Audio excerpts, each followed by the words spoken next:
আসসালামু আলাইকুম রহমতুল্লাহি ওবারাকাতুহু। আয়েশা ট্রাভেলস এন্ড ট্যুরের পক্ষ থেকে আমি জিএম জুয়েল আবেদিন আপনাদের সকলকে জানাই আন্তরিক শুভেচ্ছা ও স্বাগতম। ক্রোয়েশিয়াতে ছুটি শেষ, এখন কিন্তু ওয়ার্ক পারমিট ইস্যু হওয়ার পালা। আর এই বিষয় নিয়ে আজকে আমি এই ভিডিওতে আলোচনা করব। তাহলে চলুন ভিডিওটি শুরু করা যাক। ভিডিওটি শেষ না হওয়া পর্যন্ত আমার সাথেই থাকুন।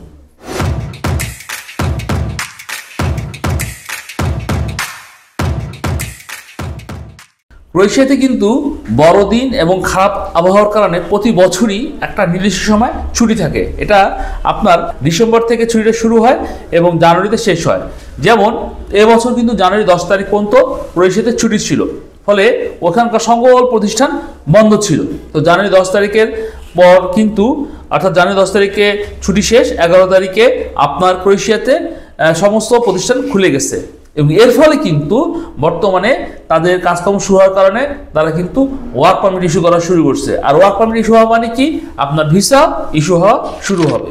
যারা এখনো ক্রোয়েশিয়াতে আবেদন করেননি বা আবেদন করবেন বলে ভাবছেন অনেকদিন ধরে, আমি মনে করি এই সময়টা কিন্তু এখন সবচেয়ে প্রাইম টাইম বা সবচেয়ে শ্রেষ্ঠ সময় আপনার ক্রোয়েশিয়াতে আবেদন করার জন্য।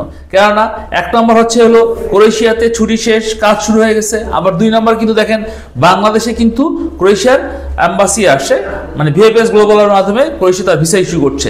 ফলে এই যে দুইটার একটা মিল, এই দুই মিলের মাধ্যমে কিন্তু আপনার যেমন একদিকে ওয়ার্ক পারমিট ইস্যু হচ্ছে, তেমনি কিন্তু প্রচুর ভিসা হবে।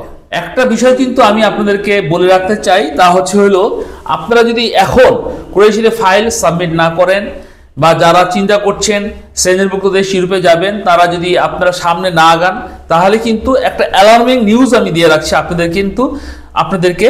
তা হলো এই বাংলাদেশ থেকে এই মুহূর্তে যারা ক্রোয়েশিয়া ঢোকার পরে অনেক বাংলাদেশি কিন্তু বিভিন্ন দেশে চলে যাবে। তাদের আত্মীয় স্বজন আছে, যেমন ইতালি, স্পেন, ফ্রান্স, পর্তুগাল, এই সমস্ত দেশে কিন্তু তারা চলে যাবে। আর যখনই তারা চলে যাবে তখন কিন্তু ক্রোয়েশিয়ান গভর্নমেন্ট আপনার এই ভিসা দেওয়ার প্রক্রিয়া সম্পূর্ণ বন্ধ করবে, রোমানিয়াদের মতো। এবং তখন কিন্তু আপনি চাইলেও আর ক্রোয়েশিয়া যেতে পারবেন না। তো ক্রোয়েশিয়া যাওয়া মানে কিন্তু সেনজেন কান্ট্রিতে যাওয়া, সেই সেনজেন কান্ট্রিতে যাওয়ার সুযোগটা কিন্তু নষ্ট হবে। তো সুতরাং আমি আবারও বললাম, এই মুহূর্তটা কিন্তু সবচেয়ে শ্রেষ্ঠ সময় আপনার ওয়ার্ক পারমিট এবং ভিসা পাওয়ার জন্য। সুতরাং যারা আপনারা চাচ্ছেন ক্রোয়েশিয়া যেতে, আমি তাদেরকে বিশেষভাবে অনুরোধ করব আপনারা এখনই ক্রোয়েশিয়ার জন্য ফাইল সাবমিট করেন। আয়েশা ট্রাভেলস এন্ড ট্যুরিজম কিন্তু দীর্ঘ 23 বছর ধরে ওভারসিজ বিজনেসের সাথে জড়িত এবং তারা প্রচুর কর্মী আপনার ইউরোপে পাঠিয়েছে এবং পৃথিবীর বিভিন্ন দেশে পাঠিয়েছে। তো আপনি আপনার ক্রোয়েশিয়ার ফাইলটা চাইলে আয়েশা ট্রাভেলস এন্ড ট্যুরিজমের মাধ্যমে প্রসেসিং করতে পারেন এবং একটি বৈদেশিক কর্মসংস্থানের সুযোগ তৈরি করতে পারেন। যারা এতক্ষণ আমার সাথে ভিডিওতে ছিলেন তাদেরকে অনেক ধন্যবাদ এবং এই ভিডিওতে একটি লাইক দিবেন এবং ভিডিওর বার্তা সবার মাঝে ছড়িয়ে দিবেন।